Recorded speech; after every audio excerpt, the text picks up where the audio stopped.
We are recording the interview of John J. Stover. This interview is being conducted by Katie Bradshaw from the Wright State University Veteran Voices Project. The interview is being recorded at the Holiday Inn in Dayton, Ohio. It is 8:25 p.m. on October 19th, 2019. And sir, you would like to be called Jay? Yes, for the duration of the interview. Wonderful. Thank you for joining us. Would you like to tell us about when and where you were born? Yes, I was born in a hospital in Breckenridge, Pennsylvania, which is north of Pittsburgh. My family home was in that town. And what were your parents' occupations? My father had been in the U.S. military, in the Army. Before Pearl Harbor, he had joined the Army, mostly to avoid being in a steel mill or on a coal mine.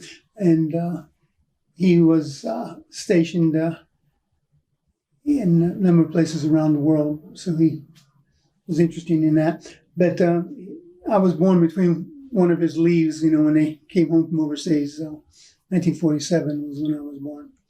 And I didn't actually live very long in that small town in Pennsylvania because we just went there occasionally. We were between assignments with my father or whatever, so we traveled sometimes in the summer back to Pennsylvania. But that was our base of operations for all the years he was in the Air Force. He retired in 1961. Okay, so how many years did he serve then? 21 years. Very good. What was his career? He was originally in the Army Air Forces. And when they formed the U.S. Air Force in 1947, he was transferred to the new U.S. Air Force. And he was an administration person. He was commissioned late in his career, 1950, because of Korea. So he served 11 years as an officer after having been in the Army Air Forces doing various jobs. He was in China during the Second World War. Okay. Which had a big impact on my life, and I'll talk about that a little bit later, because we were very internationally focused, which was not common in a small town in Pennsylvania to think about what's going on in the rest of the world. Right. So that was, as I said, I was born in Pennsylvania. What's interesting about that is my wife, now 52 years, she was born in the same hospital at almost the same time that I was. She's 11 days older than me, so I don't let her forget that. So anyway, after I started remembering things, because my father was in the Air Force in the 1950s, and we were transferred all around the United States. So we lived in many places. My father was in nuclear weapons as a safety officer. So we would go to Michigan and terrible places in the Southwest because they were isolated locations, White Sands Missile Test Range, Santa Fe to the national labs there and everything. So he was bouncing around the countryside. In those days, you always went by train. So for his career purposes, he had to have an overseas assignment to be competitive. So he ended up in Libya. So my family, my mother, my sisters, and my father, we lived in Libya, in Tripoli, in 1956 to 1958. So we were there when they had a king. The Italians had been the colonial power. They gave them, after the Second World War, independence. So they had a king, King Idris. And so we were there at the Air Force Base. It was very nice as a young person. I was in the 5th, 6th grade there. And it was very interesting to be there. And we came back to the United States after that. I settled for quite a long time because we went to Seymour Johnson Air Force Base in Goldsboro, North Carolina. SAC base. My father was an admin officer for the group. Anyway, because of the fact to get out of the Air Force in 1961, he was retired. He was actually RIF'd in those days. They didn't need as many people because it was just before Vietnam. So they said, we have too many officers in the Air Force, so we'll ask those who have more than 20 years service to wander off. So he stayed there in Goldsboro. So I graduated high school in North Carolina. Okay. So what happened was, this is 1965. So many people nowadays don't realize, but that was an interesting time if you were a young man, because you were subject to the draft. I didn't have medical deferment or anything, so I would be under pressure to be drafted.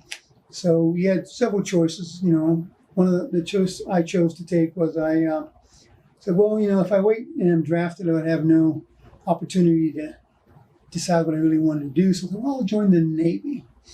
So I went down and talked to the Navy recruiter, and he said, son, we could put you in the Navy, but we have plenty of people trying to get in the Navy. Obviously, that was a better deal than being an infantryman in Vietnam. So you're going to be a boiler technician.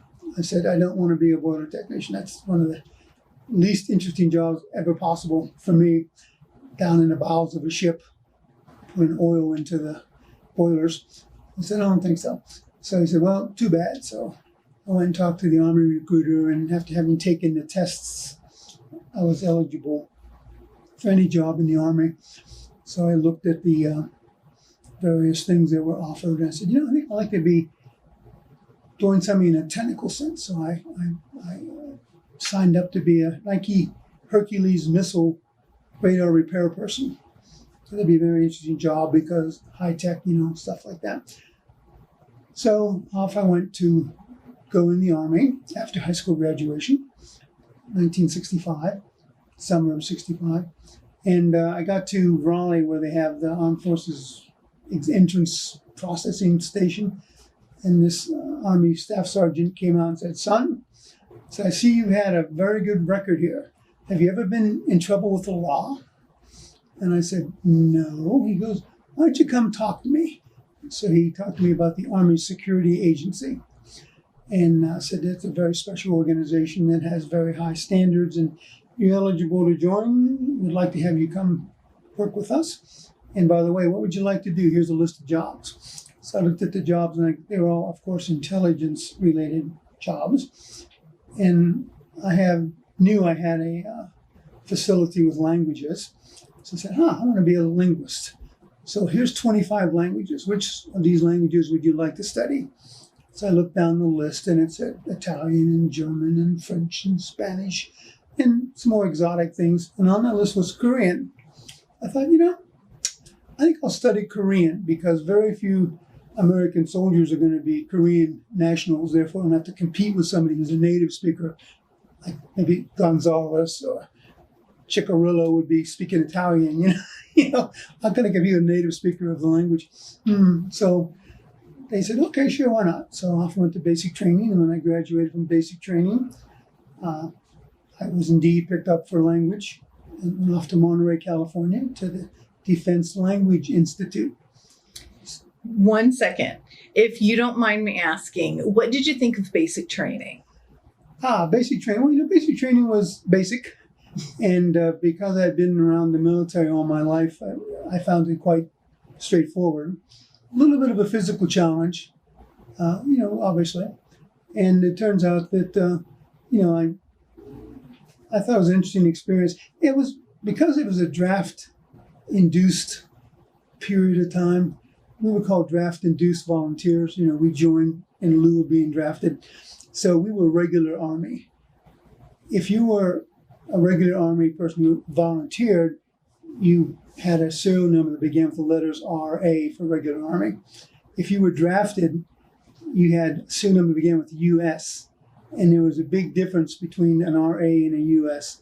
There are also National Guard and Reserve people, so they had, and that was what you went by. So when you went to the mess hall, different people got paid by different pots of money.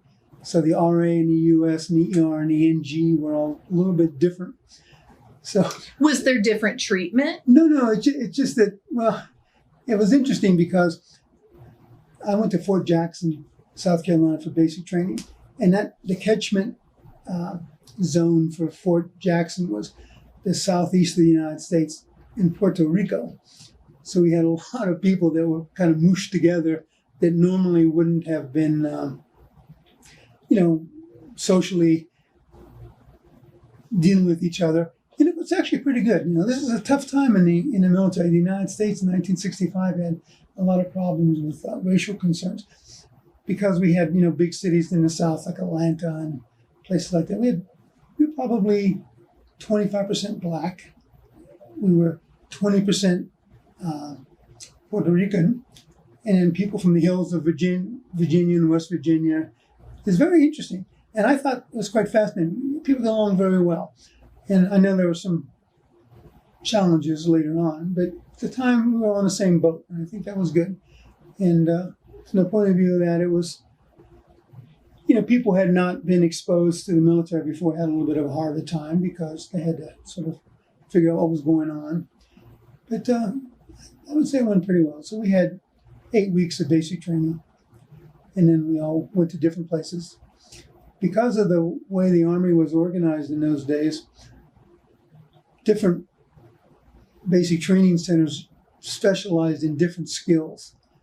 And those people that were in those basic training centers are going to become different things. Like, for instance, Fort Jackson had a lot of people went to cook and baker school, or they went to places like that. Fort Monmouth, Fort Gordon, Georgia was where they taught radio technology to people. So quite a few people went to those schools.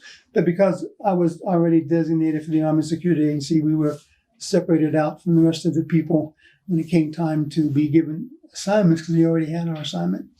So there were like 11 of us in my basic training company that were for Army Security Agency. And they all had their jobs already lined up and were sent to places to be trained in their jobs. That's why I went to language training in Monterey. And that was wonderful.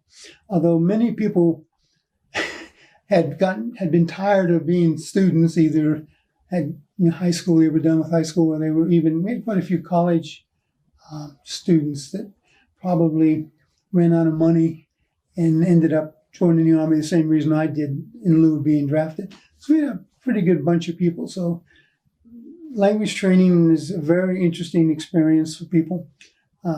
Monterey, California is where it is, the Presidio Monterey. They had professional instructors, very well organized, been teaching languages since before the Second World War. So they used to be called the Army Language School, but by 1965, it was the Defense Language Institute. So like our Korean class, we had 2 sections, both had 8 students. So the teacher-student ratio was very good. And you know what? I learned a lot of Korean in 37 weeks. And 37 weeks, that's a pretty long tech school. That's why to be in the Army Security Agency, you had to agree to serve 4 years. Okay. A draftee would serve 2 years. A volunteer would serve 3 years. But for specialized training, where you spent so much of your time in schooling, I was a year and some months before I even, made any money for the Army. Yeah. So consequently, it was fun. It was interesting, and we got along well. We had a little bit of inducement to do well in school, because if you didn't apply yourself, there's 2 ways to be essentially kicked out of language training. Lack of aptitude. Some people, even though they tested well, just never could do a good job with the foreign language. So they had done their honorable best. They were given some other job within the Army Security Agency, but not a linguist. And then lack of aptitude was not so good for you, but lack of interest was much worse for you. Lack of interest was you weren't trying very hard. So the motto at the time was, because we were on the hillside in Monterey, California, looking across Monterey Bay. The other side of the bay was Fort Ord, California. So the motto was fail and sail, because if you failed out of language training, there's a good chance you'd go to Fort Ord to become an infantryman. In the Army, that's called a 1-1 Bush, 1-1B, and be a door gunner on a helicopter, which is probably not the best way for you to advance in the future. Yeah, if you signed up to be a linguist, that's probably not what you had in mind. We were highly motivated, I think, and that's things you don't read about in the official history. That fail and sail was definitely in the back of your mind when the grades came out every 6 weeks. Yeah. Do you mind explaining what your linguist school was like, as far as, let's say, an average day? How much time did you spend studying? Or well, they used a special language learning method which is amazing enough, called the Army Language Method, that had been perfected teaching Japanese during the Second World War, because Japanese is a very difficult language and required a different approach than a traditional European-based language training. So, but essentially what you did was you memorized the night before a dialogue, and you used that dialogue to illustrate vocabulary and grammar, pronunciation. So you would first, class was 3 hours in the morning, 3 hours in the afternoon, 2 hours for lunch. So you really put a lot of time into language training. You usually had 2 hours of homework every night too. So it's a pretty intensive process. And again, if you were intellectually or academically inclined, you had a better chance of it. But it wasn't all work. I mean, I have a very good memory, so I can memorize my dialogue in 20 minutes. Wow. Remember it the next day. So, I can still remember the very, very first dialogue, Igishi Mushim Nikao. That's Korean. What is that? Igishi Manyan Pilanita. This is a fountain pen. Stuff like that. Anyway, so we worked our way through, my classmates and I, there were 16 of us, so we worked our way through and didn't lose anybody out of that class. 02KO37W0366. That's the class number. So you do have a very good memory. Well, diplomats and other liars have to have good memories. Later on, I was a diplomat, so that's part of the deal. Anyway, it turns out that we graduated, and Army Language Training, Defense Language Institute, is just language training. There's no intelligence associated or other types of military jobs. People who went to the language school would be people like myself, electronic warfare people, or they would be foreign affairs officers in the military. They would become an expert, in a particular country or region. So they would all go their separate ways upon graduation. Those of us who Army Security Agency were going to be voice intercept operators. So we were listening to other people's conversations. That's what we did. So if you were a Korean student, obviously you're going to be listening to North Korean communications. So to train us in that, we went to a central school for all the military services, Goodfellow Air Force Base in San Angelo, Texas. So we went down to San Angelo, and we were in the Army program. There were Air Force students there. There were Navy students there. And they all learned specialized vocabulary based upon what their own requirements were. Was this in addition to the 36 weeks? 37 weeks, yeah. 37 weeks. It's another 3 months. Oh, wow. Yeah, because you get down there and you don't know anything about anything. You have to, you had to learn how to, type. So I knew how to type, so I was able to bypass the typing requirement. But I couldn't do anything, so I was forced to take 2 hours a day off every day because I had nothing to do. My fellows were still learning to type, so once they passed the typing test, then we could actually have all of us join together in the same class. Anyway, it was interesting. So you learned the things you needed to know, military vocabulary. I mean, I can still remember the military vocabulary after all those years.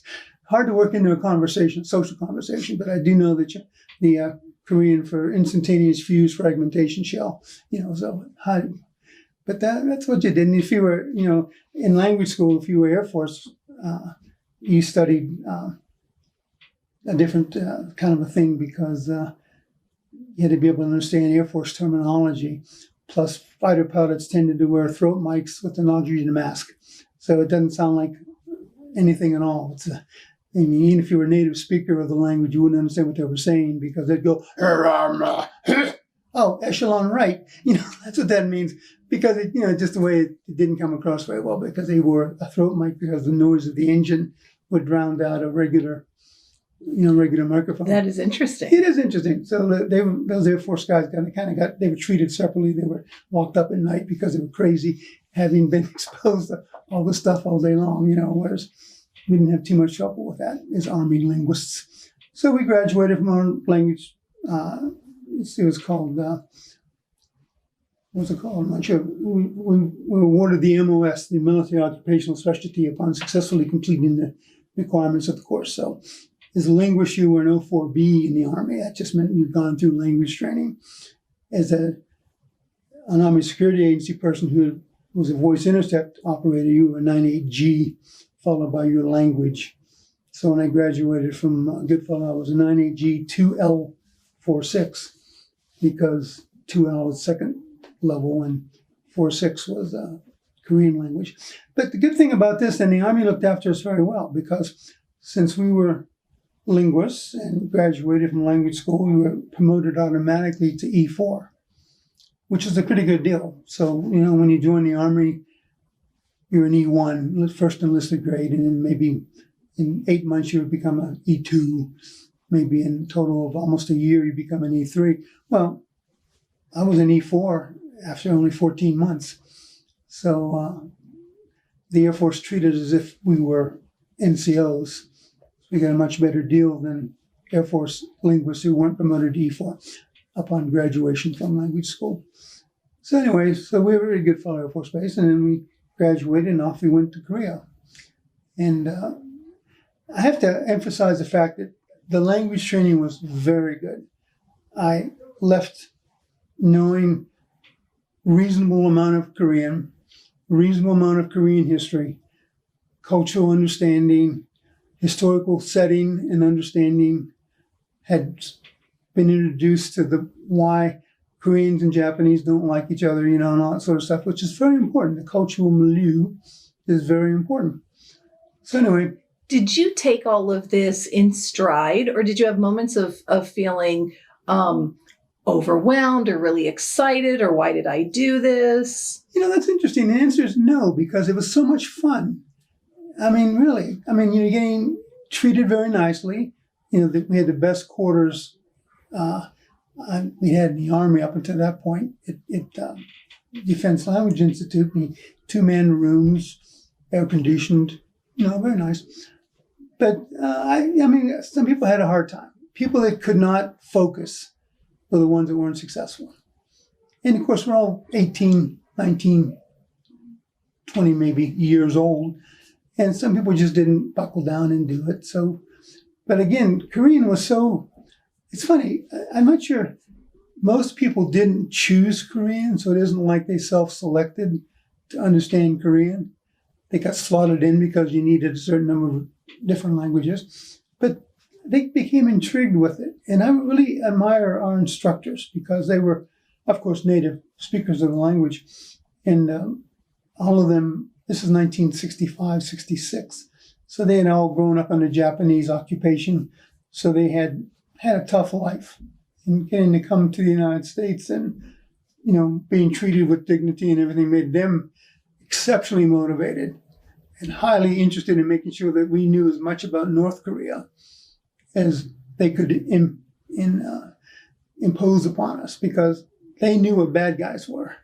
So if you're a Korean in 1965, you knew how bad life could be, because you had the Japanese occupation from 1910 to 1945. Then Kim Il-sung took over in 1949, 1950, and they were pressing North Koreans and their families. Many people had relatives in North Korea, and they knew how bad things were. So they were pretty serious. And they kind of transmitted that to us. So we all took it pretty seriously. But so we flew off to Korea, and all of us ended up in the same place to begin with. So I know as my classmates, we all ended up in Yeongdong-po in Seoul, because that's where our group headquarters was. And there the kind of remind you of Harry Potter being sorted into different groups when they got to Hogwarts, because they said, okay, you're going to B North. These guys, so off they went to a different place.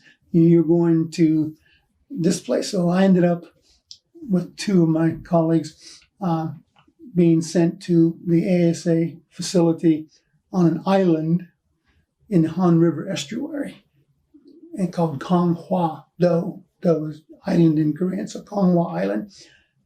The very, very mouth of the Han River, just across from North Korea. Literally on the other side of the river was North Korea. And we were on this mountain top looking over electronically into North Korea. So obviously, if you're there, you have a very good understanding of what's going on in North Korea. And that was our job, was to monitor North Korean military communications. So did you have like satellites at that point, or how would you monitor? Okay, this is interesting. Again, satellites weren't around then. So communications for long distances were high frequency. Okay. 3 to 30 megahertz. They have a long range. But for short range communications, you use very high frequency, like for tanks, for aircraft, for even ships at sea talking to one another. It's very high frequency, which has different propagation characteristics. So they have a very short range because they don't bounce off the upper atmosphere like a high frequency signal does. And so basically you use mountaintops. That was like a low budget satellite because you could look down further. So from our mountaintop, we could electronically see about 60 or 70 kilometers into North Korea.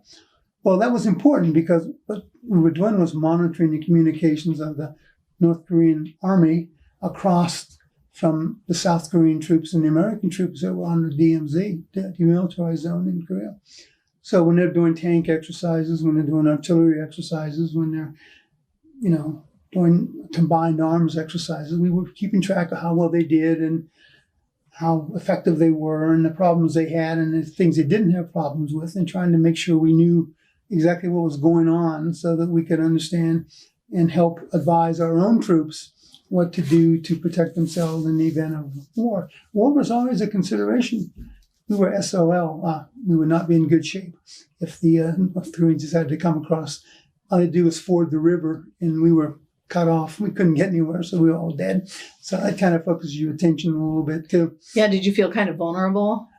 Yeah, you felt kind of vulnerable because, we're on this mountaintop. We have bright lights around our compound because most Americans don't remember, didn't even know, I don't think, how many North Koreans killed American soldiers, sailors, Marines in that period of time. The North Koreans shot down several helicopters. They captured the USS Pueblo, held 81 Americans hostage for 444 days. They shot down a Navy C-121, killed 39 Navy people, 90 miles off the coast of North Korea. No excuse for doing that. We did nothing about it. So we didn't particularly like our senior management too much because we weren't paying enough attention to what was going on. Politically, very, very bad times. Was the reason that retaliation would have just caused such a mess? No, I think the real reason was political. Everything's always political. President Johnson had a very weak hand to play. He was already under pressure in Vietnam. And of course, one reason why the North Koreans got a little stroppy there was because the Russians threatened to cut off aircraft fuel and other high-tech items to the North Koreans if they didn't put pressure on the American forces in South Korea. So that's why they kept attacking us in South Korea, was to put pressure on the American troops so they couldn't do a better job in Vietnam. Again, all stuff that's, we were just soldiers, but we were very much plugged into the international situation because we knew what was going on. And when you hear Kim Il-sung talking on a radio relay, I've heard him talk many times, being lied to by his own generals about what's going on. That was, 55 years ago. And you go, that's interesting. Anyway, but moving along, because we're going to go on forever here, but it was interesting because the Korean people appreciated us being there. That's a big difference, I think, that really helped motivate us. We were on this island. There were 107 of us on this mountaintop. Our base camp was down below. But, we were there with 40,000 formerly North Koreans. On the island, there were 40,000 native people who had formerly been North Koreans. So then this island was now considered South Korea. Yeah, it's very interesting. Again, people remember the so-called police action in Korea ended in an armistice. There's never been a peace treaty signed. The Korean War still goes on. It just suspended. That's why it's such a dangerous situation even today, is because there's no legal reason why the war couldn't start back up again tomorrow morning. But what happened was the 38th parallel was where Korea was divided after the Second World War. The Japanese had occupied Korea since 1910. So whenever the Japanese military surrendered, the Soviets came in and accepted the surrender of the Japanese troops north of the 38th parallel. South of the 38th parallel, the surrender was accepted by the American troops. That's what divided North and South Korea. Mm. Now, the 38th parallel is a nice straight line. But what happened was when the North Koreans and the Chinese invaded South Korea in 1950, the fighting went back and forth, back and forth, back and forth. So when the armistice was signed in 1953, they had to adjust the territorial boundaries, because in the west, it was a little bit lower. In the east, it was a little bit higher. So what happened was they kind of adjusted it, and some South Koreans became North Koreans on the east, and some North Koreans became South Koreans on the west. I can tell you who got the better end of the bargain. So anyway, these people that were living on Konghwa found themselves South Koreans, even though they had been North Koreans previously. I imagine they're pretty happy about that. Well, I'm sure they were. But, so they were highly motivated too, and they appreciated us being there. It was a very interesting time. I go to Korea occasionally just to kind of touch base and see what's going on. Even still today? Even still today. That's wonderful. Even still today. I mean, it's funny. My Korean has deteriorated over the years, but it turns out that I still can understand and speak Korean moderately well. Nowadays, it's funny because there's a snack bar that I used to go to occasionally, and the Korean family ran it. So I was talking to them, in Korean, and they go, how strange. You sound just like my grandmother. And I go, well, that's because I'm the same age as your grandmother, and the Korean we learned when she was young and I was young was what we speak, and you speak much differently today. Modern South Korean is much, much different. I hardly even can understand it. That's interesting. I watch a lot of, my wife and I, we watch a lot of Korean television dramas. And I mean, it's astonishing how different the language is now. What's funny is North Korean is still pretty much the same. In 1945, the languages began going like this. So more and more English was introduced into South Korean. So consequently, it changed totally the way people speak. And, it's hard to tell a South Korean K-pop singer from anybody, American or, Euro trash or whatever. I mean, they all pretty much sound alike. And they speak different languages, than their parents do and their grandparents, certainly. So that's kind of funny. Well, when you arrived in Korea during this time period, and so most of the GIs there did not speak Korean. That's absolutely true. So you had a huge advantage being that you could speak Korean. Did you find that was helpful? Did you find that Koreans were shocked when you spoke to them? A little bit of both. Koreans always like to, they wanted to practice their English. So they would always come up to you. We would, in the Army Security, you work 24 hours days. So you split them up into shifts. We call them shifts. The Navy, the Air Force calls them flights. But anyway, so we'd, work eves and days and mids. So you work 6 on, 2 off, 6 on, 2 off, 6 on, 3 off. So you get a long break between mids and days. We typically go down to Seoul because there's not much going on Konghwa. It's pretty quiet. So we'd go down there. And since I spoke Korean, on our watch, there were only 6 of us on each watch. 1 or 2 of us were linguists. The other people on the watch did other jobs. We had electronic maintenance people. We had operators that listened to radars, non-communications operators. We had operators that that collected radio printer, which is a different thing altogether. So I was the only linguist on my watch. So I would be the person in charge of organizing us to go down to Seoul to would rent a hotel, not a hotel room, a hotel. So we just take over the hotel. Well, that was small. It only had 10 rooms. So if there's 6 of us, we just take over the place. So how much would that cost? Very little in 1966. But, and of course, I mean, it was just so interesting because I guess I can't really convey how I only ever got in trouble speaking Korean once because this Korean male person that I knew, he said, you can't talk to women like that. And I thought, wow, is he accusing me of, being rude to a Korean woman? No, I was speaking too politely. He said, you don't talk to a woman like that. You can't say that to her. Tell her to get herself over here. Bali bali para.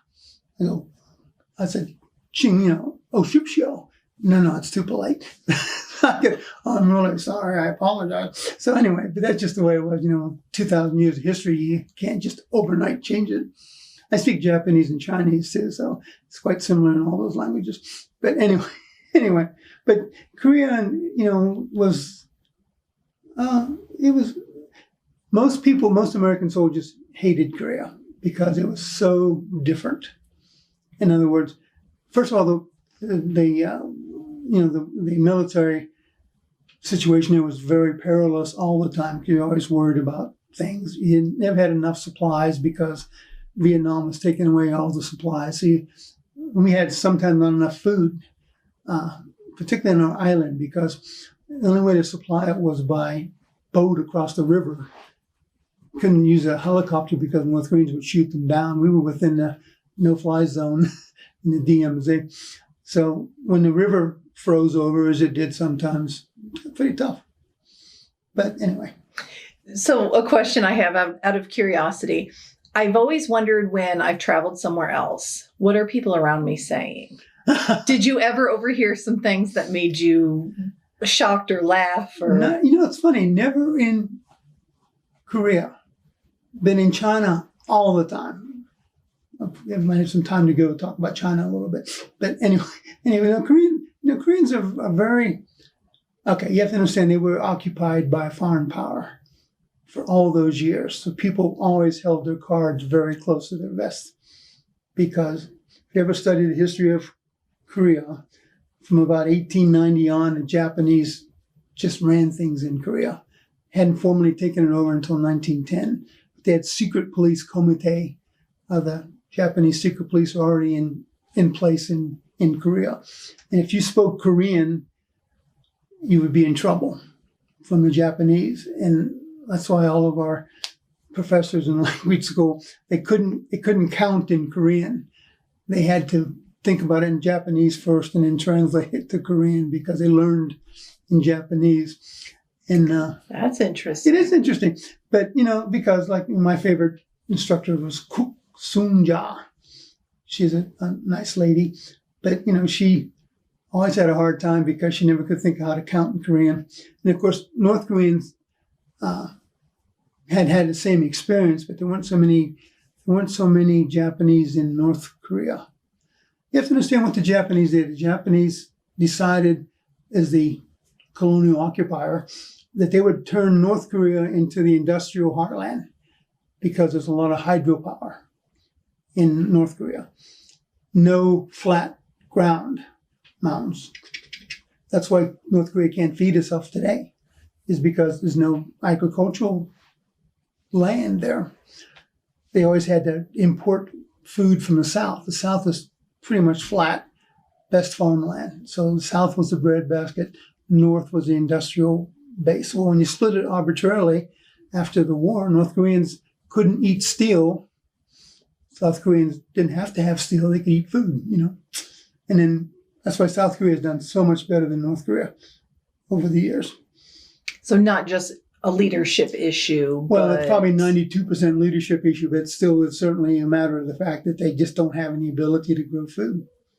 It's colder, no land. North Korea has, as a military person, you would say they have a cross-corridor problem. There's no way to go east and west in North Korea because the mountain ranges run north-south. So to go from the west coast to the east coast is really a difficult task. So they really had a hard time moving things around, building railroads, building roads, very, very difficult.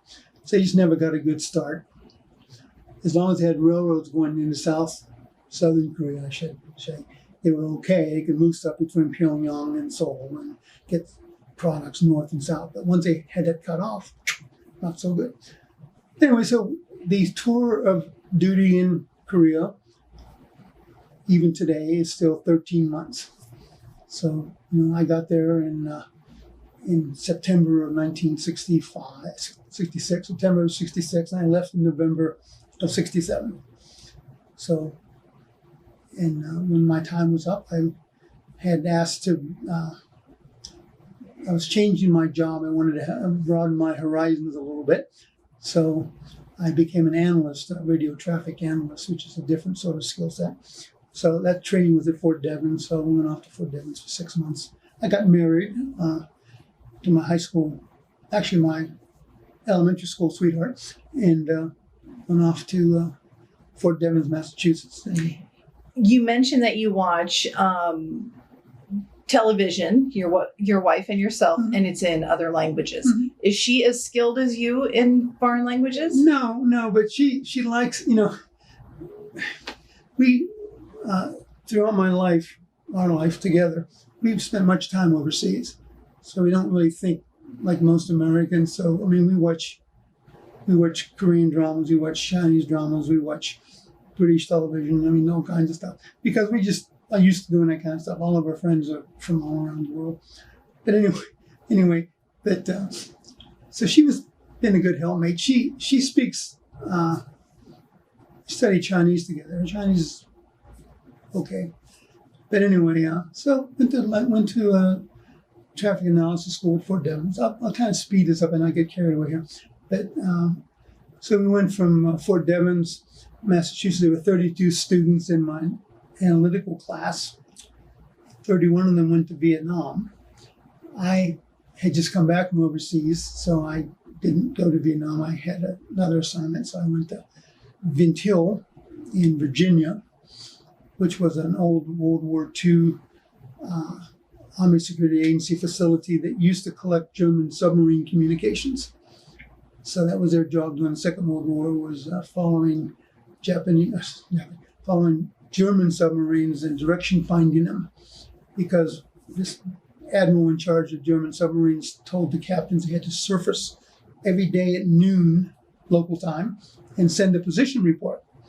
So they would pop up to the surface and send a radio message back to the naval headquarters.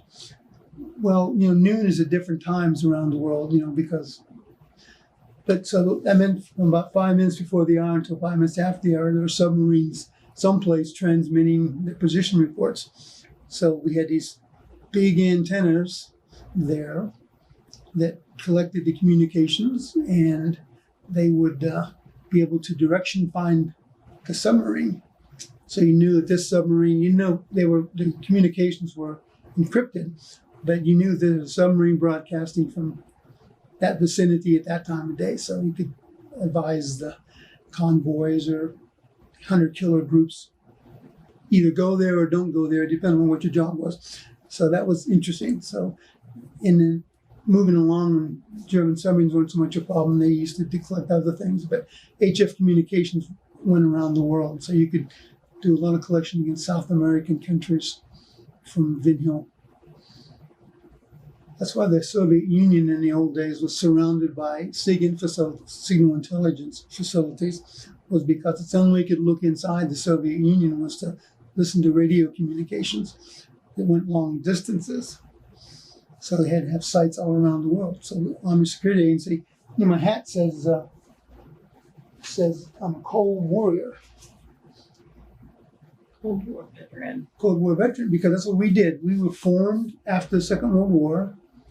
In 1979, we went away because they didn't think they needed us anymore, because by then they had satellites and you could do communications collection without having to have long-range HF radio Okay, so Vin Hill, had a good time there. Then I was sent to Japan, went to southern Japan. We had a field station in a place called Fukuoka, which was another great assignment. That was great fun. Was your wife able to go with you? Yes, that was the deal. We wanted to make sure we stayed together. So we had went there. She was pregnant when we went to Japan. So in those days, this is 1969. You still were out of touch when you were overseas. Long distance phone calls were very expensive and hard to arrange. So you went away, and her mother was waiting anxiously word of the birth. We had no way to really do it quickly. So, and my wife at that time had never been away from home for an extended period of time. So we got on an airplane and literally flew 10,000 miles, and she missed her family. And that wasn't terribly long after World War II, parents' generation. Mm-hmm. So I imagine there was a little bit of trepidation there with you guys going. Some apprehension, I would imagine. What's funny, my father had been, in the Army Air Force. Her father was also in the Army Air Force. In the Pacific, he was a B-24 crewman, and he, fought the Japanese. So interesting stories there also. But so they were focused again, so many Americans knew what was going on around the world then because it was important to them. Nowadays, I talk to people under the age of 40 don't know anything. They don't know any history. They don't know anything. You can't have a reasonable conversation. And our children, had a hard time. We came back from overseas because they weren't really American. They wanted to talk about international things like, literally what is the impact going to be of the oil embargo, stuff, because that was important to them. And American kids are going, what? Americans, what? You used to live in Somalia? That's another story too. But anyway, so Vin Hill, Japan. We did the same thing in Japan there, but we mostly collected Chinese communications in Japan. So that made me think, I could be a Chinese linguist. So when it came time for my next assignment, I volunteered to study Chinese, so back to Monterey. So took Chinese language, 50 weeks of Chinese. Wow. Yeah, so they made a big investment in me. So that's why I feel like I really appreciate it. Meantime, along the way, I was able to continue my education. So I ended up I had a 2-year degree first, and then later on I got my 4-year degree, thanks to the Army, and at little expense, may I add. So I'd study Chinese, and Chinese was great fun. I really enjoyed Chinese. I still study Chinese every single day. Nowadays you have computer programs. I use Duolingo and Drops for my Chinese. And Chinese is much easier than Korean. Korean is a Tungusic language. They call glutinative. It's related to Finnish and Hungarian, Mongolian. Really Japanese, but nobody wants to say that. The same family, sort of. Anyway, but Chinese, no grammar, no number, no mood, no case, no declension, no conjugation, zip-a-roo. So I was studying Japanese until a couple of weeks ago, because we had gone to Japan. I was brushing my Japanese back up again, and I thought Japanese really is not much fun. Whereas I find Korean interesting, but Chinese is fun. Anyway. And Chinese was the longer of the schools. Well, yeah, the problem with Chinese is it's 3 separate languages. It's a spoken language, it's the written language, and it's the common language. And they're all sort of different because you have to know the characters. You cannot fake Chinese characters. Korean finally got smart. They used Chinese characters for many years, but about 1969, they said, I'm not going to use Chinese characters anymore. We have perfectly good Korean alphabet. There's no need to use Chinese characters. So they actually banned them. great move. So nowadays, younger students in Korea don't have to spend 15 years of their life learning to read. So they can learn to read now in about, I could teach you to read Korean in 30 minutes. To read it. I don't know what it means, but you can at least you can pronounce it. I'm not sure. No, it's only 24 letters, I'm going to Google this now. It's 14 vowels and 10 consonants. I mean, easy. Whereas Chinese, 10,000 years of progress. Well, I should say 10,000 years of history, unmarked by progress. But anyway, so Chinese was good. So I studied Chinese for a year. Then back to Japan, northern Japan. The Homeland Security Agency had places all around the world, but you specialized. Since I was an Asian language person, I had not much reason to go to Germany. Whereas if you were a Russian linguist, you spent most of your time in Germany. So like all of our colleagues that are here tonight, we're having a reunion, of our group of people from the island, and from 1949 to 1972, there were facilities on that island. They closed it down in 1972, but in that whole period of time, only 850 people served there. So we find ourselves in a position now where we're all getting pretty elderly. So if the last person was there in 1972, we're all in our 70s, some of us are in our 80s, and a few of us are in our 90s.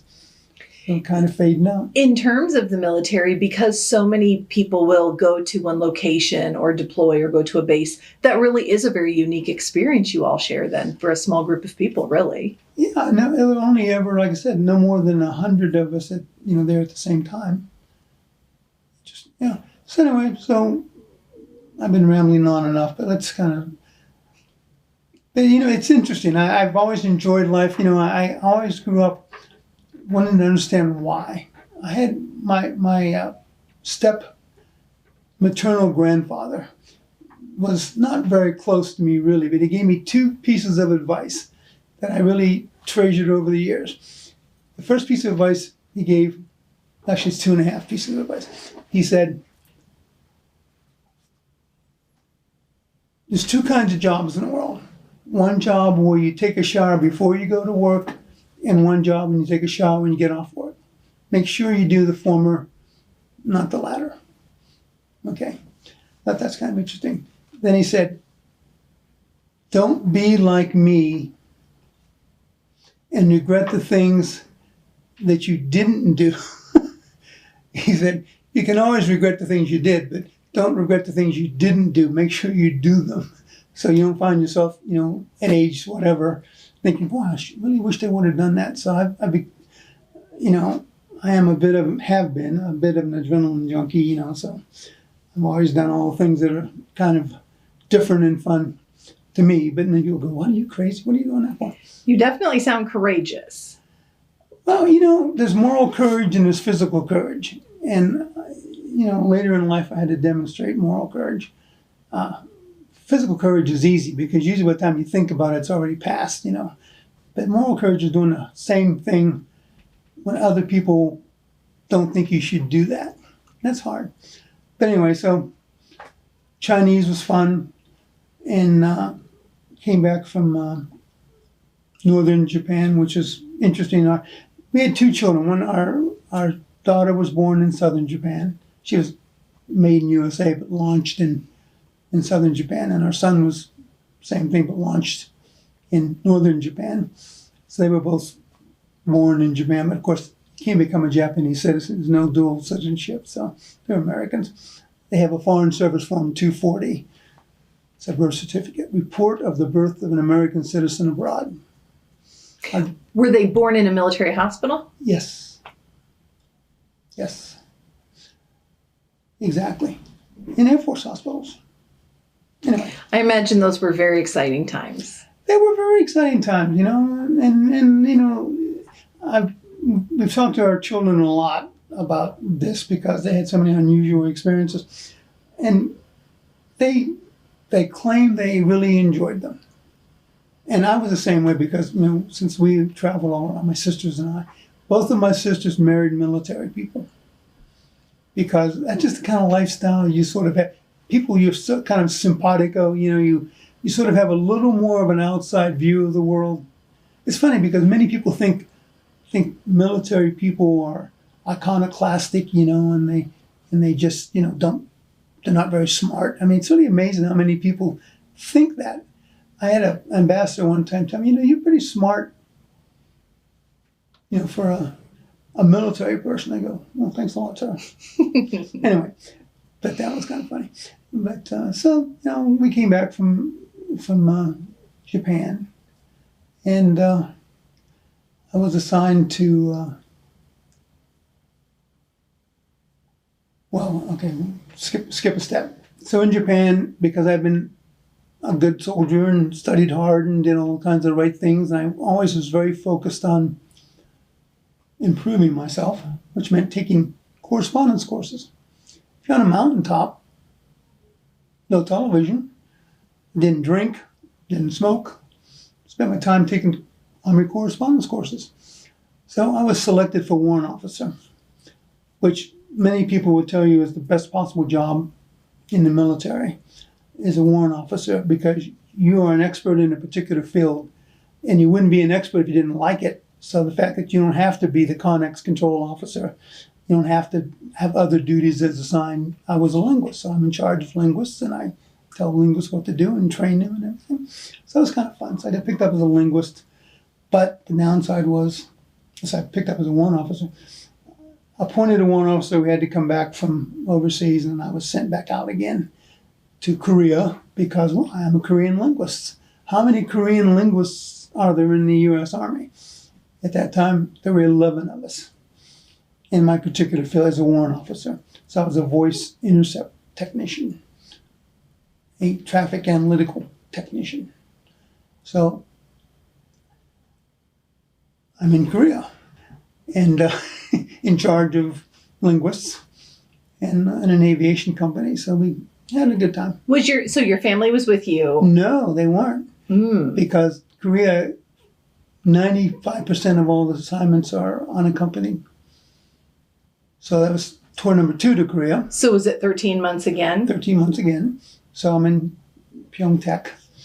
And, it went by a little more slowly than it would have been otherwise. Came back from there. So I'm getting more senior, so I had to go do a real job. So I went to Fort Meade. The various security services that were operating at that time, there was the Army Security Agency, the Air Force Security Service, and the Navy Security Group, all did essentially the same things in their own spheres. So if you were a Chinese linguist in the Navy, you worried about Chinese ships. If you were an Air Force linguist, you worried about airplanes. If you don't mind, real quick, so your second trip back to Korea, where you were not allowed to take your family, how did you communicate with your wife? By letter. Still wasn't much in the way of no electronic communications. No telephone calls. No telephone calls. You had to book them ahead of time, and it just wasn't very convenient. But so a lot of letters. Did you see your children grow up through pictures then for that year? You got an R&R. So I got to come back from Korea mid-tour. So that was good. But, again, he's still gone for 6 months, which is, one of the downsides. But that's a critical statement you just made. So I didn't like that at all, not being with my family. So now back to the United States, to NSA, National Security Agency. Interesting place. So, NSA is about 40% military, 60% civilians. So I was there for a couple of years. And I get a phone call from the commanding general of the Army Security Agency. Say, Mr. Stover, I have to ask you to take up an assignment because one of your fellow warrant officer has had a medical condition and can't take his assignment up at 2nd Division headquarters in Korea. So you need to go to back to Korea for the 3rd time, unaccompanied. I said, General, you told me if I had to go back to Korea, that'd be okay, but I could take my family. He said, well, I know, but we need somebody at the 2nd Division, Wheejeongbu, the absolute worst assignment for me, because it's a real army, very boring. Didn't get to really do our job. We had to play army games. So I said, I don't think so. So the army and I parted ways. But if you can't be good in life, you can be lucky. I've always depended upon to a certain amount of time to be lucky. Napoleon said that. He said, I would rather have a lucky general than a good general. And how do you make luck? I don't know, but it's always been, fortune has favored me. I know the official motto of the SAS is, the Special Air Service in the British Special Operations Forces. Their motto is fortune favors the brave. So I've modified, fortune favors the lucky. But anyway. So you actually got out of the Army then? I got out of the Army. So how many years was that in? I had 13 years. Wow. So that's a big decision. A wife and 2 children. I had a very good position. I was a CW2. I would have made CW3, Chief Warrant Officer 3rd, in the next year, which is decent money and everything. But I just didn't want to go back to Korea without my family. And the lucky part was I had applied for the regular Army. That's a big deal as a military officer. Only a few people in the military are regular. Like an Air Force Academy graduate would be a regular officer. An ROTC graduate would not be a regular officer. They have to apply to be, in the Army the expression is, integrated into the regular Army. So I applied for it. And because my obligated service, having been appointed a warrant officer, was 3 years. So I had completed my obligated service. And it's a very brief window where I could be released from active duty, which is not the same thing as resigning. You can always resign, but that means the book's away clear and nothing's going on. So I didn't want to resign. So I was released from active duty in 1978. Well, I had made good contacts with various of the other 3-letter agencies because I worked closely with them. And so fortunately, I guess I would say, I got, as my wife and I made that decision, I got a letter from the Army Military Personnel Center saying that you've been selected for integration into the regular Army. So I talked to my commander. I said, how long do I have to decide yes or no? And he goes, what? Nobody's ever asked that question. That's what I need to know. So they had to research it. The answer was 90 days. You had to say yes or no within 90 days. So I had 90 days to find a new life for myself. So I go, So I was offered a job by the Defense Nuclear Agency. So I'd done some work for the Defense Nuclear Agency. NSA offered me a job.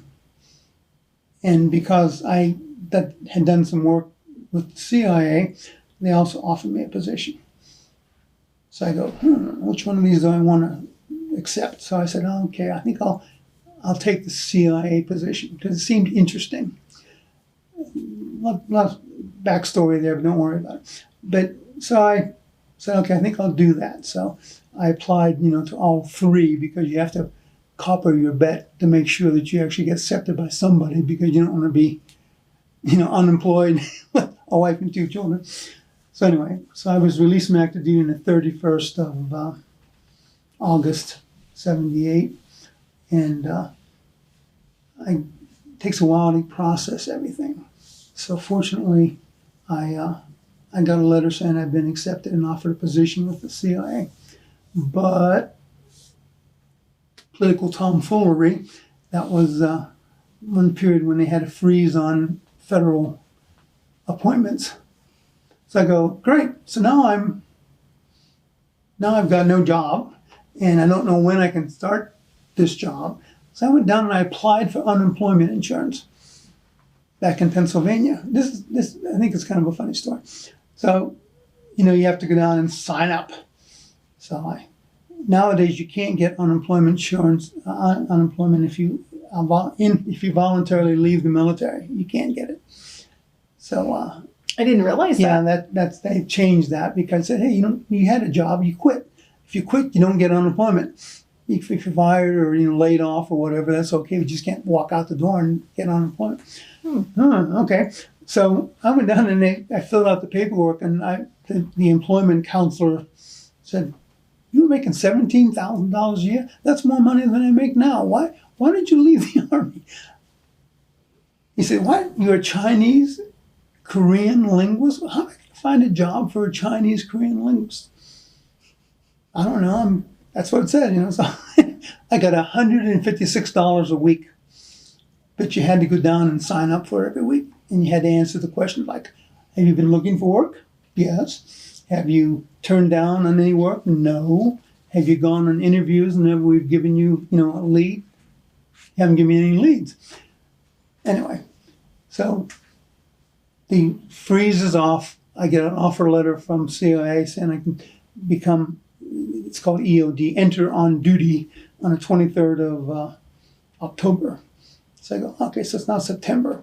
So, so I get a phone call from Carnegie Mellon University. I go, okay. And they said, for some reason, we got this notice from the Pennsylvania Employment Security Commission that you might have skills we can use in a job we're advertising for. I said, really? I said, yeah. I said, can you come down and talk to us? I went down to Carnegie Mellon in Pittsburgh. And it turned out somebody, famous person, I won't tell you his name, had passed away. And he willed his collection of Asian memorabilia in objet d'art to Mellon University. And he had to catalog it. And they said, we're trying to catalog this, but can you actually do this? Because it says you can Korean and Japanese and Chinese. I said, yes. He said, well, so they actually gave me a test. I had to get down in the basement. Had all these boxes, looked like the Raiders of the Lost Ark, stuff full of things. And the idea was to separate them out. Which ones are, Japanese, Korean, Chinese, Vietnamese, Cambodian, Thai, Lao. I go, sure. So I went flip, flip, flip, flip, flip, flip, flip, flip, flip, flip. He goes, you really can do this. He said, we can hire you, on a special, because the state had, funds available to pay for administrative expenses. And he offered a very handsome salary. Really kind of funny. So I could have been immured in the basement of, Carnegie Mellon for like 10 years. So you said you don't want to mention the fellow. Was it because it was to be kept secret, or? Well, I don't know, have his permission, okay. The family's permission. And they're, if it's Pittsburgh, you can kind of guess who it might be. But anyway, it turns out that I didn't want to, say that. But so, and all the stuff. And they're probably still, 20, 30 years later, they're probably still trying to do something with it. Anyway, so by that time I got my letter, from them. They said they had to clear the probate, so they couldn't do it until at least January of 1979. So I had a bit of an out. So I said, thank you. And I still got my 3 more weeks of unemployment compensation. And I started at CIA. And CIA was such a breath of fresh air. Oh my goodness. It was really very interesting. Big difference. Having been in the military, and NSA is essentially like the military. If you wanted to get a pencil at NSA, you had to go down and actually ask for a pencil, and they would give you a pencil, So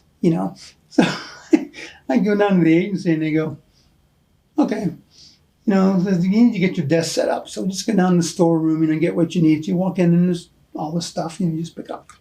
No need to sign for anything. No need for anything. I was hired as a GS-11, $19,263 a year. That's what the offer letter tells you what it is. So anyway, that was kind of fun.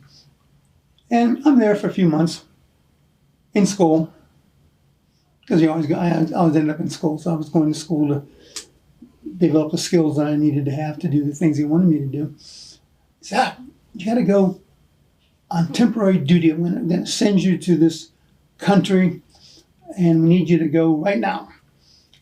So what am I doing? So here, take this money and go to this country and give the money to this person. And a bag of money, so off I go. And I mean, as I said, it's just, it's funny. Here's the difference. The CIA philosophy, still true today, by the way, is we trust you to do what you need to do until we can't, and then we fire you. No questions asked. So that's the way it was. So I was a GS-11, been on board less than 3 months, put me on an airplane, flew me to an African country and said, here. With a bag of money. With a bag of money. I mean, literally a bag of money. And I said, okay, that's kind of cool. So I did that, and I was there for like 3 hours and gave the money to the people I was giving it to, and they said, thank you. And I flew home and I said, okay, good, and that's the way it was all the time. So you were always trusted to do things, and you don't say sir to anybody, because that's just not what we do. We call people by their first name, because up until very recently, you never knew anybody's last name. Not in the fields that I worked in. You had funny names, pseudonyms, and you people didn't know the real names, like, Orville T. Nargong. Well, that's not that real name. But you put in a cable. You put people's true names in cables and they're SMI. So consequently. So it was kind of fun. But I was doing the same thing I had done in the military. I was still a Chinese linguist, still a Korean linguist. Now I had to learn other languages and other things. So a junior officer, okay, I'm 29 years old. Yeah, 29 years old. So they said, okay, you finished your training. We got an assignment for you. Okay, you're going to Mogadishu, Somalia. I said, really? So yes, there's 3 reasons why you're going to Mogadishu. Okay, reason number 1, it's a small post, good chance to see how things work. Number 2 is good money. You get overseas allowance. You get Sunday pay. You work 12 hours a day, so you get overtime. That's good. Post allowance. Reason number 3, we can't get anybody else to go. So, you sign on the dotted line for worldwide assignment. You literally sign on the dotted line for worldwide assignment. So my wife goes, what? We're going to Somalia? Yes. She says, you get out of the army because you want to go to Korea without me. Why don't you go to Somalia without me? So we went to Somalia. So I imagine that was a big thing for her to digest, though. That was a big thing to digest. That was 1979. Totally different than being in the military. You're much more on your own. The support structure is not. You're not living in a military environment. You're pretty much on your own for that kind of stuff. And you didn't have the internet to research what to expect. No, in those days you didn't. But you talk to the old hands, okay? And it turns out because it's an African post, so it belongs to AF division, we would say, Africa division, and all the assignments there are really tough. But promotion's good, so it's a constant, handoff, trade-off, I should say. Anyway, so we had to prepare to go there with a wife and 2 children, and we had to take all of our food we expected to use for 2 years. We had to buy all the food. They gave us an allowance for food. To buy 2 years worth of food for a family of 4. Everything you need. Yeah, everything. And this would have to be all processed, prepackaged. Paper products, got a daughter growing a little older, all this sort of stuff. So we talked to friends of ours who were Mormons, because Mormons have to keep at least a year of food. So they always had good records and they knew how to do that kind of stuff. So my wife did a great job. She organized all this stuff. So we went down so you divide it into groups. You get case lots from a warehouse in Washington, D.C. that was used to diplomatic challenges like this. So you give them a big list of, I need 64 cases of vegetables and, whatever. And it's magic, you send them the paperwork. Now they probably do it electronically. Probably don't even do it anymore. But they would put it all together, And then you had to go buy the incidentals. So the toothpaste and toiletries and humma. So we went to the local Giant. And so we're shopping at like 2 o'clock in the morning, We ended up with 27 shopping baskets. Oh my And God. they gave us an allowance to pay for it. Was the grocery store like, what is happening? Well, it turns out this is Northern Virginia. Okay. So it wasn't their first time. It wasn't their first rodeo, So Wow. and so anyway, and then the manager took it very quietly, He said, put your carts over here, in this like 3 lanes that weren't open. Just put them in there. So we kept running around, stacking up carts. So I thought that the cashiers would all be kind of, looking the other way, hoping we wouldn't come to them. But they were fighting over it. They wanted to have the longest tape. Okay. So it came Bragging time, rights. So when it came time to check out, they were all going, oh, wow, yeah, go over here. So, ka-ching, ka-ching, ka-ching, ka-ching, ka-ching, ka-ching, ka-ching, So it was like $6,000 or something. But anyway, okay, so what happened then, they took that in the back and they put it on pallets for us and put plastic over it. And then you arranged for the company that's going to ship your household effects overseas. They send your truck down to Washington to pick up the case lots, 4 pallets. And then they came by the Giant and picked up whatever they had there, put them in the lift van. We didn't use containers in those days. Things changed so much. They had what they call lift vans, the big wooden crates. So stuff. Well, in the Foreign Service, you don't usually ship furniture because the posts are furnished. So they have everything. All you need is a few things, living-wise, but you need the food. So off we go. So you get whole baggage, airplane stuff first, and then you go overseas. So we end up in Somalia. How old were your children at this point? Our daughter was 7th grade, and our son was in 3rd grade. So we went to Somalia, and 12 people in the embassy. Very small post, as they said. Money was pretty good. And so there I was with my colleague, and we were doing our thing there. That was 1979. They had a Mohammed Siad Barre was the head of state, Major General Barre. Anyway, so we were there for 2 years and 3 hours. It was a 2-year posting. Nobody extends in Somalia. Anyway, it's funny, our children loved it. Where did they go to school? Well, what happens when you're in these kind of isolated posts in the old days, I say, I'm not sure what it is now. I'm out of touch with that sort of stuff. Usually the English language embassies get together and sponsor a school. Okay. So it turned out that because the majority of English-speaking people were either American diplomats, right. AID people, UN DP people, or British, Canadian embassy, whatever. So they formed a school, so the American School of Mogadishu, actually Mogadishu American School. So the first country team meeting I went to with the embassy staff, they said, oh, you have 2 children in school. Okay, you're going to be our representative to the school board. So really? Okay. So I show up at the school board meeting, and it has people from different embassies, They unilaterally declared me president. So I was president of the school. So on my resume, I was president of the Mogadishu American School, 81 students. It's fun. But the school was the center of the social life because no television, no movie theaters, no nothing.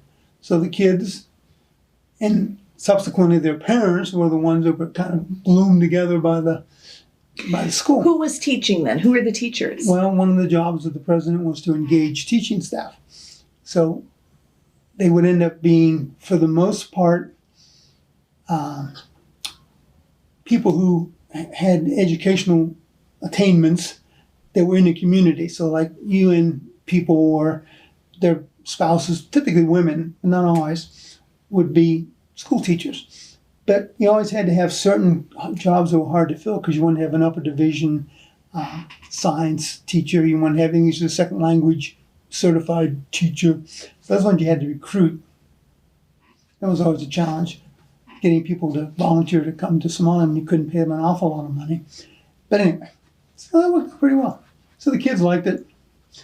We had a lot of very interesting experiences. We got bombed by the Ethiopian Air Force twice, because there's a war going on. That's why I was there, obviously. There was a war going on between Eritrea trying to get independence from Ethiopia, and Ethiopia trying to keep the Somalis from invading Ethiopia. So it's a pretty serious, African wars tend to be small in numbers but high in casualties. And then we had the problem, with the refugees. Africa just has terrible problems, all occasioned by poor governments. And the problem in Somalia was the Ethiopians got antagonized by all these cross-border raids by Somalis trying to capture camels that were actually rustlers. So they closed the border. Well, it turns out that this is the Horn of Africa. It's a part of Africa that sticks out. It looks like that rhinoceros horn. And it's Italian Somaliland, which is Somalia. Any country that has Italy as their colonial power was tough shape to begin with. British Somaliland and French Somaliland were what made up Greater Somalia. So French Somaliland is now Djibouti. Somalia is the former Italian Somaliland. And British Somaliland is called Punt, but nobody recognizes it as a country. It's just kind of hanging around up there. Anyway, so what they did was they closed the border. Well, the way it worked in Somalia, in that part of the world, that's a pastoral society. Animals, camel, and a little bit of cattle. They have a problem with encephalitis, so they have a lot of animal diseases. So anyway, so they had camels and cattle. Well, they would march behind the rain because the rain had a circular pattern. So they would march behind the rain, about 10 days behind the rain. So by the time the animals marched up to where it had rained 10 days previously, the grass is greened up a little bit, the browse is okay. So it worked for 10,000 years. At the end of the year, you're back where you started from. Well, what happened was they went bonk up against the Ethiopian border. Ethiopian army blocked off the border. So they couldn't move their animals to follow the rain. And that's what caused the famine and everything in Somalia. Oh, no. People, again, this is the rest of the story. So what happened was they couldn't go across into Ethiopia. The rain moved away. The water became very scarce. The animals concentrated where there was a little bit of water, overcrowded. Disease broke out, blackleg. I know too much about African diseases. So blackleg broke out. Besides killing a lot of animals, what it did was it prevented them from selling any of their animals abroad.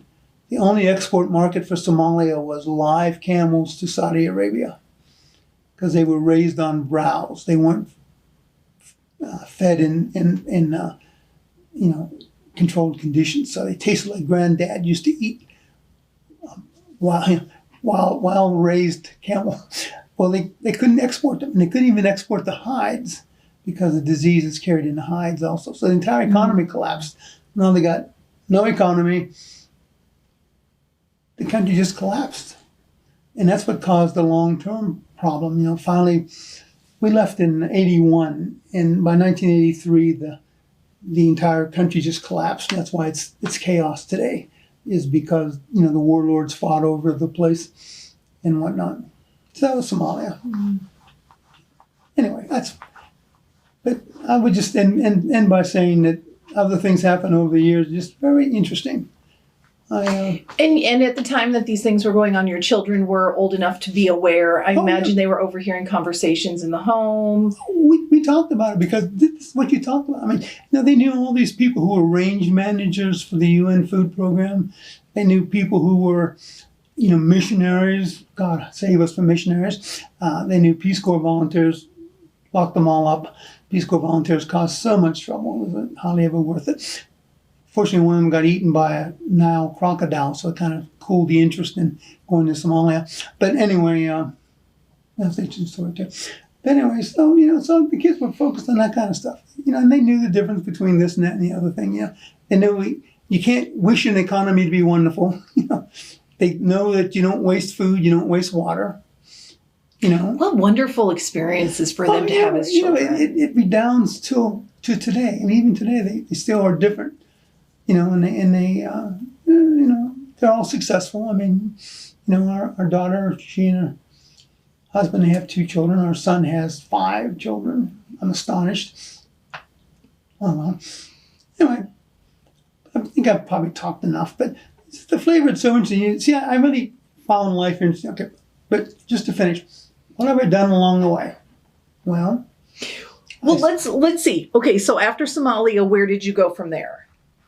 I went back to the United States to brush my Chinese up. Okay. So now I'm studying Chinese for a year. With the CIA. And my wife was able to take it also. So she, I was 22 years ahead of her, so I had heads up. But anyway, she learned, enough Chinese to function in the countryside. So off we go to China. So this is now 1982. Just beginning to open up China to the wider world. It's funny, when I got there, everybody was still wearing Mao suits, and there's a very monochromatic countryside. Not much going on. Economy wasn't doing well. Deng Xiaoping was still growing tomatoes in the south because he had been ostracized by the leadership because he was at too many new ideas. So Chairman Mao had died, but his legacy lingered on. So Shirley MacLaine, that world famous actress, she had interviewed Deng Xiaoping when he was down raising tomatoes in southern China, and he told her, he goes, "Oh yes, I decided politics was just getting too complicated, so I'm down here growing tomatoes, and I really like it." What BS is that? So anyway, so a few years later, he's been, restored to power. He's now head of China, chairman of the People's Republic of China. And she interviewed him again. She said, "I thought you told me you like growing tomatoes." He goes, "Are you crazy? If I didn't say I like growing tomatoes, they would have shot me." And she goes, "Oh, she felt put upon because he lied to her." I mean, this is the kind of stuff that just makes you crazy as an international person. You're going, people are such dolts. They believe what they're told by people who you can't trust. Anyway, but so Deng Xiaoping, his big thing for China was, he said, it doesn't matter if a cat is black or red as long as it can catch mice. So very subtle Chinese saying. What they meant was it can be a capitalist or a communist as long as it works. So if you don't, so he put more emphasis on the fact that the economy needed to be an economy, not command, generated economy under central power. They've forgotten that. They're going to have real problems in China. China's going down the tubes big time. And it's going to be a real challenge in about, I'd say, 3 years. I used to say 5 years. We're down to 3 years now. People don't realize how weak China is. No, because I think of it as strong. Even like when you hear of local businesses, my kids, where they buy shoes every year, was just bought by a Chinese company. It just seems like so much in America is bought by Chinese. But remember what happened 25 years ago? The Japanese did the same thing. Oh, I didn't know that. Japanese bought up everything. They bought up Big Sur golf course. They bought the Radio City Music Hall. They were buying all these steel mills. They were doing all this stuff. Are they around anymore? Very little. China has a lot of internal problems. That's interesting. And they have it's called a shadow economy. The shadow economy is And if you read the Wall Street Journal, they have a lot of articles about, okay, the official says we made this much money, humma, humma, humma. The shadow economy is the Chinese are trying to slow down inflation, trying to reduce the amount of money available in the economy. But people still have to pay their bills. Factory owners have to buy raw materials, so they have to borrow the money from non-traditional sources to buy the raw goods they need to make products to sell, to make money to pay their expenses. Well, by cutting off the legitimate flow of money, they've forced them to go to essentially money launderers, money lenders, money whatever, and all these small companies are going bankrupt. And you can always see little articles in the local newspaper, not China Daily, but in the local newspaper saying that so-and-so factory, the workers came to work, on Monday morning and gates were locked. And it turned out that the owners had taken all 3 sets of books, absconded with the money, and disappeared. So the workers are out of jobs. And this goes on all the time. And it's getting more and more and more that way. The entire industry of electric-powered vehicles in China has gone belly up, because most of the ones they made were trash. Anyway, but another story. So we were in China. We had a good time. How long were you in China? 3 years. Okay. 3 years. And where did your children go to school then? they went to the American School of Beijing. Okay. And I was president of it also. The same way. But not very long because it grew so rapidly. I mean, if you look at the website for the American School of Beijing, it's got 4,000 students. It's amazing. Wow, you've started something grand. It's kindergarten through 12th grade equivalent, and it has an adjunct community college.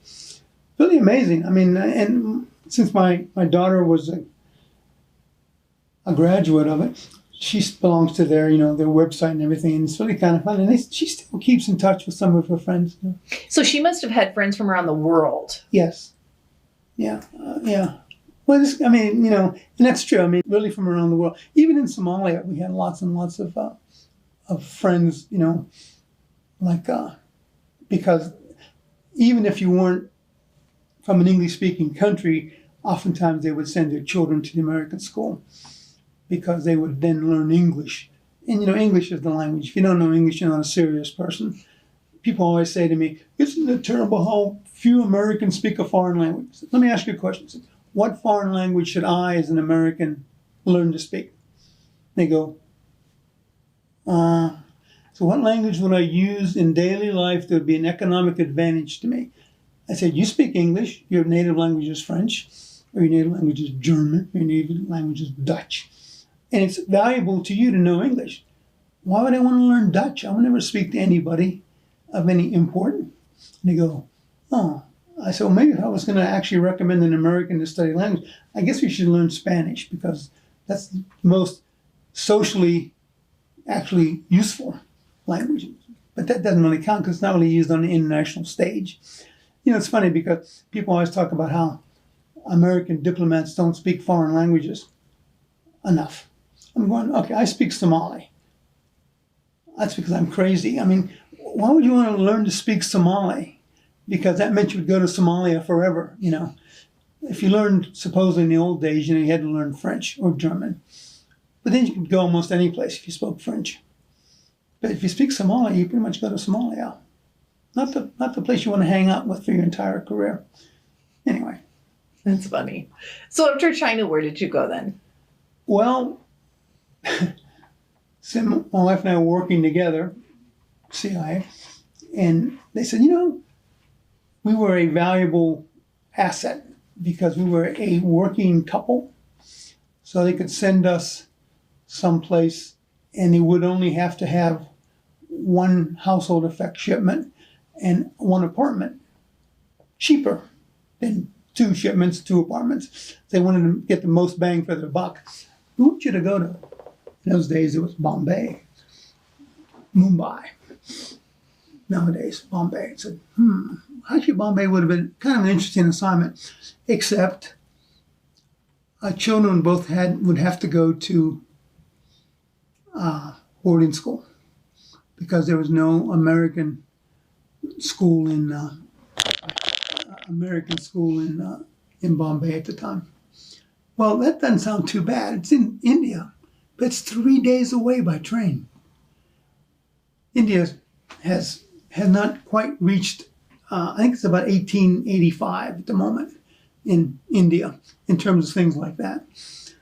So we can't have them be 3 days away if there's a medical problem or something like that. The reason for that was because when the Raj was in vogue, you know what the Raj is, when R-A-J, when the British ran India, that's called the Raj. Because most of India is just almost unlivable in the summertime because it's so hot. They would all abscond to the mountains for the summer. Well, the boarding schools for the children were up in the mountains. Wow. So they stayed there year round. So that's why they're so far away. Again, cross compartment becomes a problem in India also. So the trains had to go. Took forever to get there. So I'm going, no, I don't want to go to India. So my office essentially threw up their hands and said, okay, if you can find an assignment, okay. We're not going to find an assignment for you. You got to find one of your own. And it's very CIA-ish because you're on your own. You manage your own career. It's all done by personal interaction because you don't go to school to learn to be a CIA officer. By the way, officers, anybody who says they're a CIA agent is lying because you can't be an American and be a CIA agent. An agent for CIA is a foreigner you have convinced to work for you. So all of our agents are foreign people. And I hear people say all the time, oh yes, I used to be a CIA agent. I said, really? How interesting. You know what stolen valor is? Same idea as that. And you can tell in about 10 minutes in 10 seconds, talking to somebody when they actually have blown smoke or not, And you go, really? And then the Eddie Murphy and, I was Agent Orange. I go, what? Remember that line from the movie? Anyway, so you're going, okay, You ask them, what division were you in? I don't know. Anyway, but so I was able to find an assignment. So we ended up in England. Oh, that's good. Well, it was funny. I got loaned to NSA again. So that was kind of funny. So, did your children go with you to England? Yes, they had a good time in England. They liked England. Because your daughter would have been college age by then? Well, I actually misspoke. She hadn't quite graduated from high school whenever we were in China. She graduated from the 8th grade. So when we were the last 2 years in China, she was in boarding school in the United States, in Pennsylvania, but it was close to her grandparents, so it wasn't too bad. But anyway, so in India, they would have had to go to boarding school. So anyway, but there, she graduated from the American high school in Lakenheath, RAF Lakenheath, and our son went to school on that station. We were at Menwith Hill. And England was kind of like a R&R, in between difficult things. So, although they do say that you're more surprised by small differences than you are by large differences in other countries' cultures. So remember what Churchill said? England and the United States are two countries divided by a common language. Here's a funny example of that. So you're sitting in a staff meeting. We had British and Americans working together. So somebody would say, this is a very difficult discussion. We should table this subject. So all the Americans would close their notebooks and sit back, and the British would go. Because the British put it on the table to talk about it now.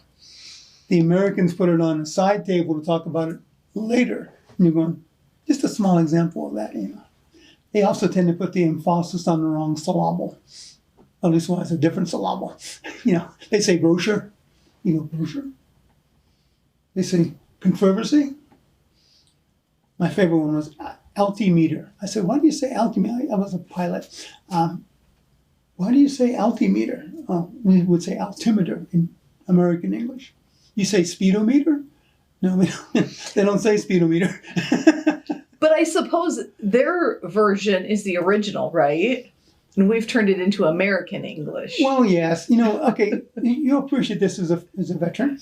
The military always writes dates like 19 October.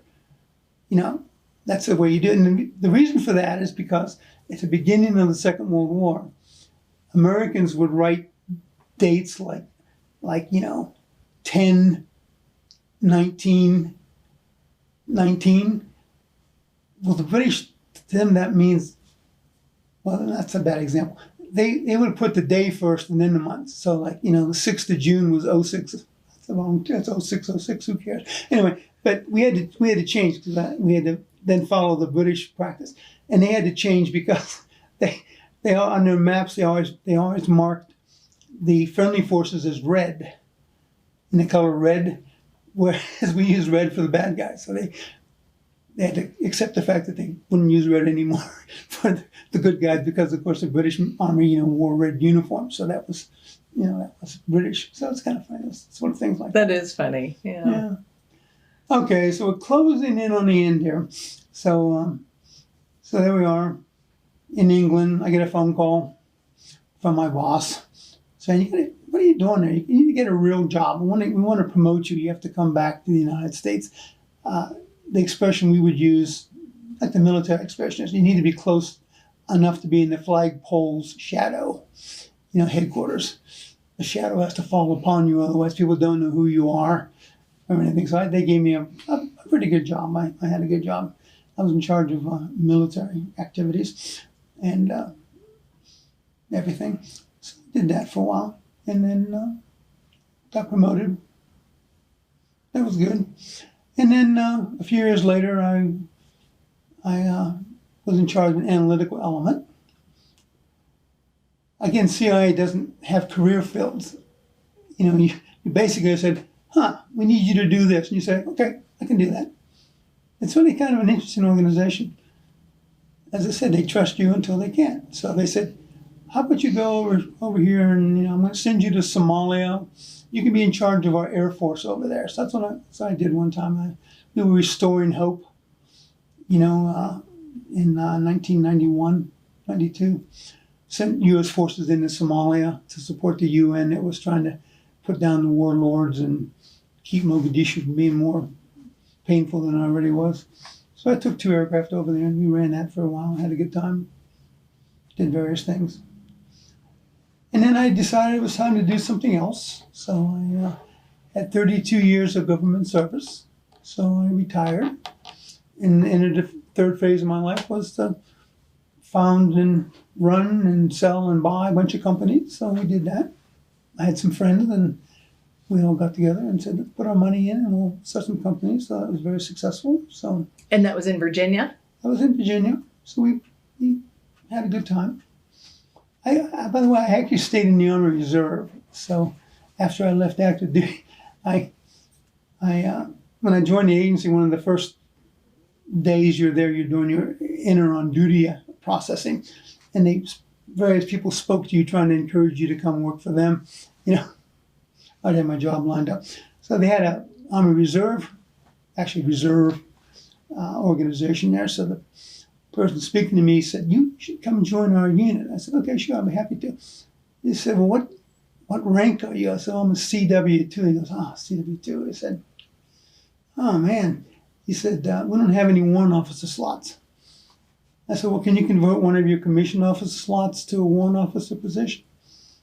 No. He said, do you have a college degree? I said, yeah, I've got a BA Chinese. I said, are you branch qualified in any Army branch?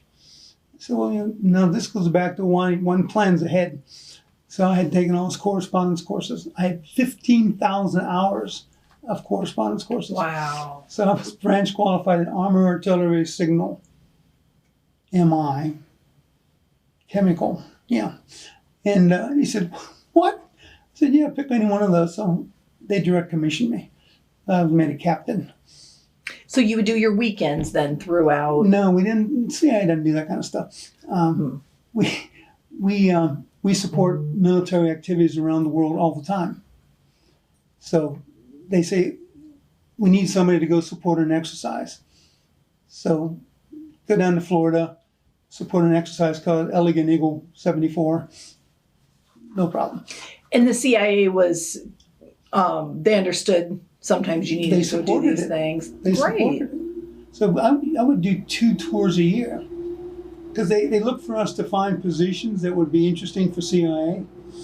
So again, because I'm lucky, I was hooked up with the U.S. Southern Command, which is originally in Quarry Heights, Panama, but it moved to Miami after a while. So I'd get down to Panama once a year, and I'd go to support exercises in other countries next time. So I was an expert in Putumayo River infiltration routes and revolutionary theology. That was interesting. But okay, one last one, I'll let you go. I was given a briefing to General Jowan. He was the commander of U.S. Southern Command, very serious 4-star. So anyway, he wanted me to give a briefing. His chief of staff arranged me to get this briefing.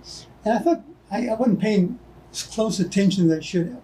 Because the chief of staff said, okay, you're allowed to have no more than 4 3x5 cards. Put your notes on the unlined side of the 3x5 card. You have 11 minutes for your briefing. I said, okay. So, they always have this morning staff meeting, and after a while they call in the briefers, so they called me in. So I was giving my briefing on Putumayo infiltration on the river, guns downstream and drugs upstream. And so, a briefing, wandering around. So I got done, and of course you're supposed to wait outside in case there's any additional questions. So I'm sitting in the anteroom waiting there, and the chief of staff colonel comes on and goes, General Jowan said you have a very relaxed briefing style. I said, oh, thank you. So that was not a compliment. I guess my sir count fell below the minimum level, and I was supposed to stand at attention giving this briefing. I'm going, I don't give briefings. I wander around and point things. Anyway. Okay, thank you so much for your time. Well, I have a couple of more questions for you. Okay. Can you think of a particular person that really stands out through your career that had a huge impact on you? It's very strange, but there is such a person, and we always raise a toast to him at Thanksgiving every year because he really had a big impact on our life. And I was a CIA officer, and I had a bunch of employees that were contractors, and they actually worked for a company that this person had built. And when it came time for me to retire, he took me aside and said, are you sure you're going to retire? I said, yes, I've already made necessary arrangements. He goes, well, in that case, I wanted to talk to you about a job I wanted to suggest you should consider. Well, he knows everybody in all the 3-letter agencies. And he said, if you talk to this man here, I think he has a very interesting position he wants to talk to you about. I said, really? I knew the man, by the way. So he said, he told me that if you were certain you were going to retire, he wanted to talk to you for a particular position. I said, okay. So I went over and talked to him. And first question I asked was, are you sure you're going to retire? He didn't want to be poaching me because he was a CIA officer, senior CIA officer. He didn't want to lose me, to if I hadn't already made up my mind. But I had 32 years of service. I wasn't going to get promoted again. Bad time to be a man. They were promoting women in those days. And it's just a statement. It's only fair, So if you were a GS-15 man, you had a 11% chance of being promoted to SIS. If you were a woman, GS-15, you had a 28% chance of being promoted. And that's just the way it was. And I was resigned to that. That wasn't a big problem. And he said, yes. I said, okay, when are they talking about this job? So he I said, let me do this right now. I can do the same thing I'm doing now, which is suborn espionage.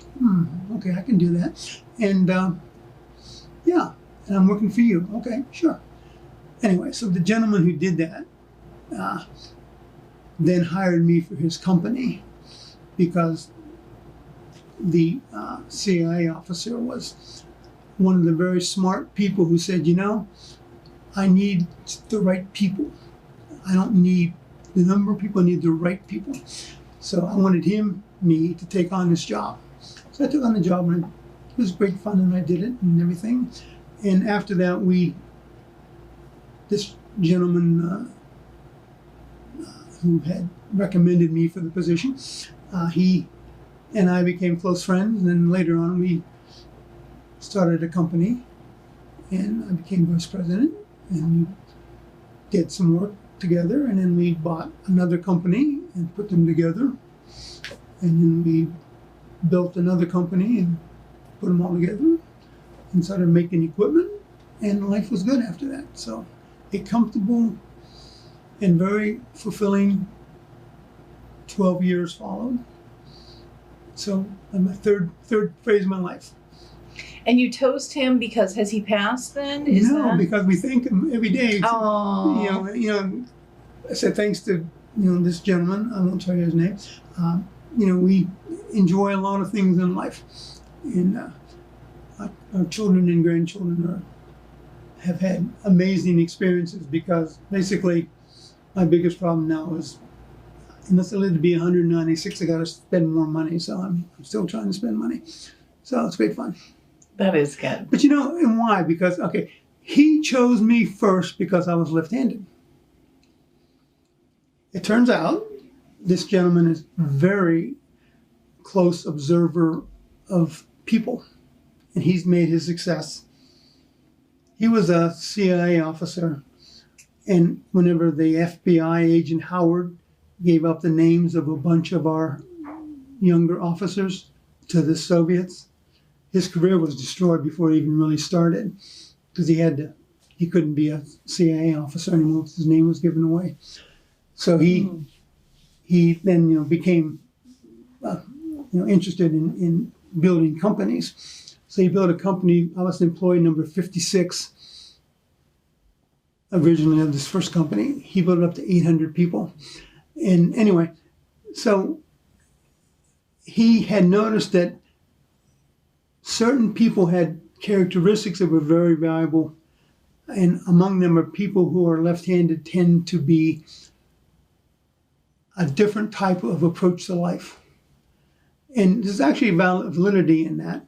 If you look at the distribution of intelligence, you can always tell a left-handed person from a right-handed person, mostly, because the bell curve is not the normal shape.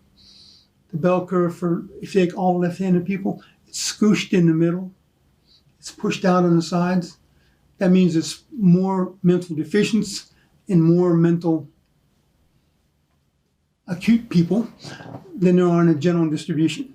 So the center point for a distribution of left-handed people, instead of being 100, it's 98, which doesn't sound like much, but it really is a big difference. That's interesting. It is interesting. And he was left-handed, and he said he didn't have enough left-handed people in his company. So he brought 3 of us in, and over the years we demonstrated we had the ability to do things that were a little bit different. And, if you ever have a room full of linguists, 60% of them are left-handed. It's really interesting. It's really kind of funny.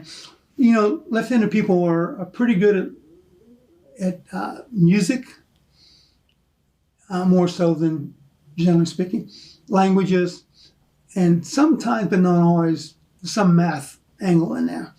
Worse at other things.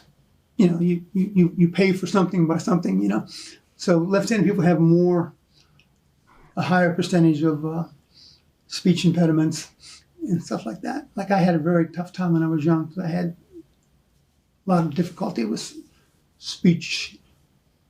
Obviously, I've overcome that over the years. Obviously. I used to be very introverted. My wife could not believe it because she's known me all my life. She was born in the same hospital. We grew up 2 houses apart. my grandmother's house. Anyway, she goes, when we got married, I didn't realize you were much different than you used to be. I said, well, you know, after you go to language school, when you ruin somebody's language on a regular basis every day, it kind of makes you less conscious of what you're saying. Again, one of those unintended consequences of life. You know, you're always embarrassed. You always say the wrong thing. When you say the wrong thing on a regular basis, you don't care anymore. You know. Okay. That's not a bad lesson to learn, is it? Questions? That's a pretty good lesson to learn. Okay, so in closing, what advice would you give to future generations who watch this? You know, okay, if you want to be successful, you have to plan to be successful.